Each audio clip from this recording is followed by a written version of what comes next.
Hello मेरे छात्रों, मित्रों और विद्यार्थियों। अब हम एक नए चैप्टर की तरफ बढ़ते हैं जिसका नाम है pupillary reflexes.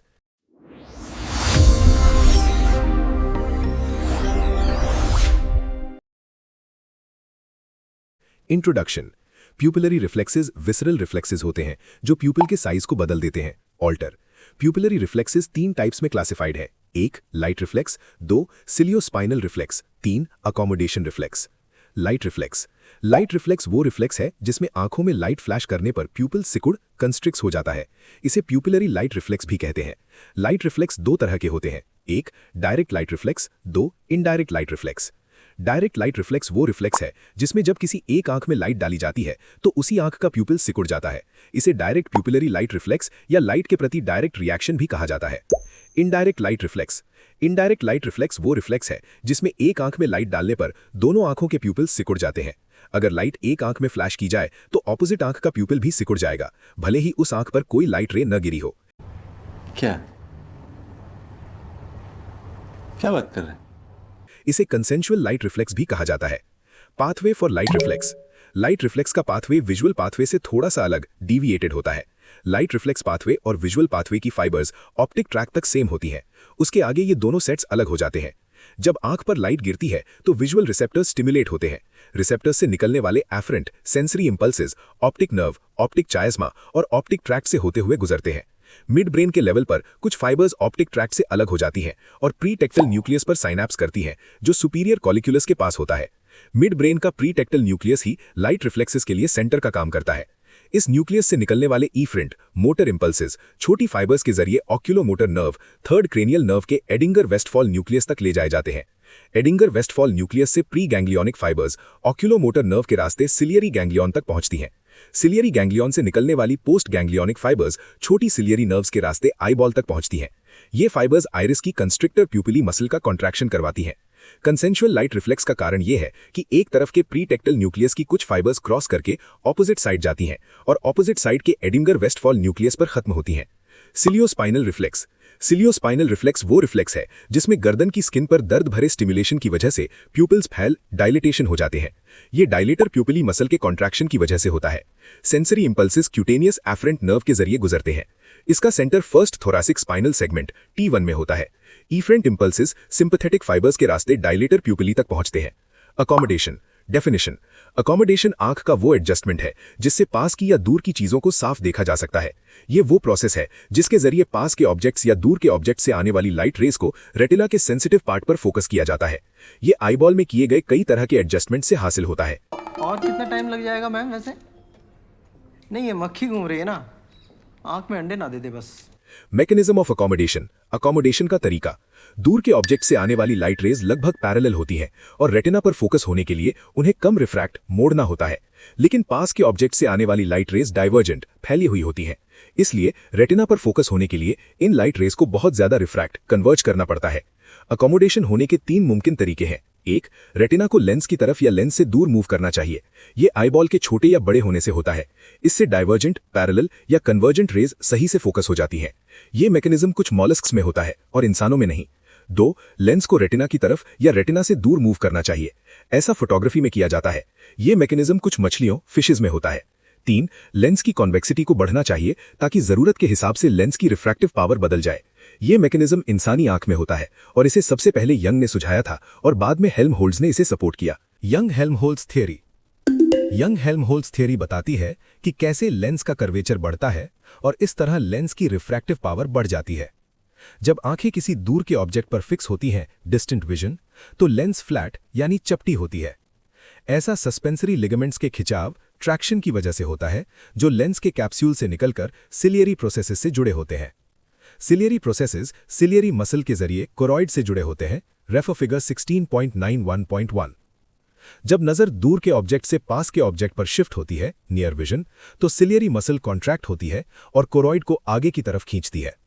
Ciliary processes lens के और करीब आ जाते हैं, यानी ये प्रोसेसेस एक छोटा सर्कल बना लेते हैं। सस्पेंसरी लिगामेंट्स ढीले यानी स्लैकेंड पड़ जाते हैं। अब लेंस पर से टेंशन खत्म हो जाता है। लेंस अपनी इलास्टिक प्रॉपर्टी की वजह से आगे की तरफ फूल जाता है। लेंस का एंटीरियर कर्वेचर कन्वेक्सिटी बहुत ज्यादा बढ़ जाता है। पोस्टीरियर कर्वेचर में बहुत ही कम बदलाव आता है। इसे पुरकिंजे सेंसन इमेजेस का इस्तेमाल करके साबित किया जा सकता है। तो करना, परेशान हो गए हम लोग 2.5 साल से, ये भी परेशान हो गए, हम भी परेशान हो गए, करो फिर। रेस्टिंग आई में इंट्राऑक्यूलर प्रेशर कोरॉइड में टेंशन पैदा करता है और सिलियरी प्रोसेसेस को पीछे और बाहर की तरफ खींचता है। सस्पेंसरी लिगामेंट्स तन जाते हैं और लेंस फ्लैट हो जाता है। परकिंजे सैनसन इमेजेस। परकिंजे सैनसन इमेजेस का इस्तेमाल नियर विजन के लिए एकोमोडेशन के दौरान लेंस की कन्वेक्सिटी में होने वाले बदलाव को दर्शाने के लिए किया जाता है। सब्जेक्ट को एक डार्क रूम में बिठाया जाता है, उसके सामने एक जलती हुई मोमबत्ती यानी लाइटेड कैंडल रखी जाती है। एक आंख खुली रखी जाती है और दूसरी बंद। खुली आंख में फ्लेम की 3 इमेजेस दिखाई देती हैं। पहली इमेज सीधी और चमकीली होती है जो कॉर्निया की सरफेस से चमकती है, जो एक मिरर की तरह काम करता है। दूसरी इमेज सीधी होती है पर धुंधली होती है। ये लेंस की आगे वाली कन्वेक्स सरफेस यानी एंटीरियर कन्वेक्स सरफेस से रिफ्लेक्ट होती है। तीसरी इमेज उल्टी और छोटी होती है। ये लेंस की पीछे वाली सरफेस यानी पोस्टीरियर सरफेस द्वारा बनती है, जो एक कनकेव मिरर की तरह काम करती है। जब इंसान किसी दूर के ऑब्जेक्ट को देखता है तो लेंस की एंटीरियर सरफेस से रिफ्लेक्ट होने वाली दूसरी इमेज पोस्टीरियर सरफेस वाली तीसरी इमेज के पास होती है। नियर विजन के लिए एकोमोडेशन के दौरान न तो पहली इमेज में कोई बदलाव आता है और न ही तीसरी इमेज में, लेकिन दूसरी इमेज छोटी हो जाती है और पहली इमेज की तरफ मूव करती है। इस तरह नियर विजन के लिए एकोमोडेशन के दौरान लेंस की एंटीरियर सरफेस की बढ़ी हुई कन्वेक्सिटी दूसरी इमेज के साइज और पोजीशन में होने वाले बदलाव से साफ जाहिर यानी एविडेंट हो जाती है। अदर एडजस्टमेंट्स इन आई बॉल ड्यूरिंग एकोमोडेशन।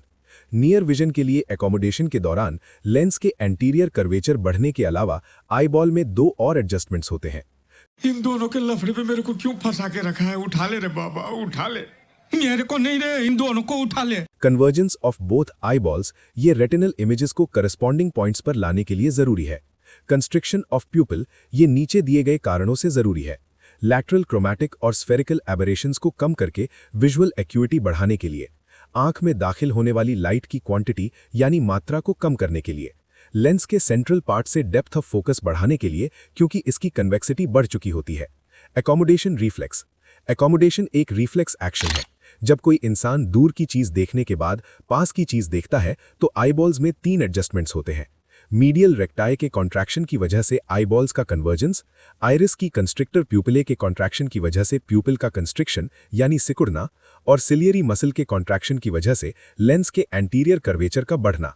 इस तरह एकोमोडेशन रिफ्लेक्स में स्केलेटल मसल यानी मीडियल रेक्टाई और स्मूथ मसल यानी सिलियरी मसल और स्फिंक्टर प्यूपिले दोनों शामिल होते हैं। एकोमोडेशन के दौरान ये सारे एडजस्टमेंट्स एक साथ यानी साइमल्टेनियसली होते हैं। हालांकि एकोमोडेशन एक रिफ्लेक्स एक्शन है, लेकिन इसे एक हद तक विल पावर यानी इच्छा शक्ति से कंट्रोल किया जा सकता है। Pathway for accommodation reflex. Afferent pathway. Retina से visual impulses optic nerve, optic chiasma, optic tract, lateral geniculate body और ऑप्टिक रेडिएशन से होते हुए ऑक्सिपिटल लोब के विजुअल कॉर्टेक्स तक पहुंचते हैं। यहां से एसोसिएशन फाइबर्स इंपल्सेस को फ्रंटल लोब तक ले जाती हैं। सेंटर। एकोमोडेशन का सेंटर फ्रंटल आई फील्ड यानी एरिया 8 में होता है, जो सेरेब्रल कॉर्टेक्स के फ्रंटल लोब में स्थित है। Afferent pathway. सिलियरी मसल और स्फिंक्टर प्यूपिले के लिए फाइबर्स। फ्रंटल आई फील्ड से निकलने वाली कुछ fibres cortico nuclear fibres internal capsule के रास्ते थर्ड क्रेनियल नर्व के एडिंगर वेस्टफॉल न्यूक्लियस तक जाती हैं। तो मैं क्या करूं? यहां से pre ganglionic fibres third cranial nerve के जरिए सिलियरी गैंग्लियन तक पहुंचती हैं। सिलियरी गैंग्लियन से निकलने वाली post ganglionic fibres short ciliary nerves के रास्ते सिलियरी मसल और स्फिंक्टर प्यूपिले को सप्लाई करती हैं। मीडियल रेक्टस के लिए फाइबर्स। फ्रंटल आई फील्ड से निकलने वाली कुछ फाइबर्स ऑक्यूलोमोटर नर्व के सोमैटिक मोटर न्यूक्लियस में खत्म होती हैं। इस मोटर न्यूक्लियस से निकलने वाली फाइबर्स मीडियल रेक्टस को सप्लाई करती हैं। रेंज और एम्पलीट्यूड ऑफ एकोमोडेशन। आंख से वो सबसे दूर का पॉइंट जहां ऑब्जेक्ट को देखा जा सके उसे फार पॉइंट या पंक्टम रमोटम कहते हैं। नॉर्मल आंख में ये इन्फिनिट यानी अनंत होता है, यानी 6 मीटर्स या 20 फीट से ज्यादा की दूरी पर। यह सिर्फ ऑब्जेक्ट के साइज, माहौल की सफाई और धरती के कर्वेचर या घुमाव से ही लिमिट होता है। आंख से वो सबसे पास का पॉइंट जहां ऑब्जेक्ट साफ दिखाई दे उसे नियर पॉइंट या पंक्टम प्रॉक्सिमम कहते हैं। उम्र के हिसाब से ये लगभग 7 से 40 सेंटीमीटर तक होता है। फार पॉइंट और नियर पॉइंट के बीच की दूरी को रेंज ऑफ एकोमोडेशन कहा जाता है। चूंकि नियर विजन और फार विजन में आंख की फोकल लेंथ अलग होती है, इसलिए आंख की रिफ्रैक्टिव पावर भी बदल जाती है। फार विजन के दौरान रिफ्रैक्टिव पावर को स्टैटिक रिफ्रैक्शन R कहते हैं और नियर विजन के दौरान इसे डायनामिक रिफ्रैक्शन P कहते हैं। इन दोनों रिफ्रैक्टिव पावर्स के बीच का फर्क P minus R amplitude of accommodation कहलाता है, जिसे डायोप्टर में एक्सप्रेस किया जाता है। रिफ्रैक्टिव पावर फोकल लेंथ का रेसिप्रोकल उल्टा होता है और फोकल लेंथ की यूनिट 1 मीटर या 100 सेंटीमीटर होती है। रिफ्रैक्टरी पावर को डायोप्टर D में लिखा जाता है। मिसाल के तौर पर एक नॉर्मल आंख में अगर नियर पॉइंट 10 सेंटीमीटर है तो डायनामिक रिफ्रैक्शन होगा P is equal to 100 centimetres upon 10 centimetres is equal to 10D।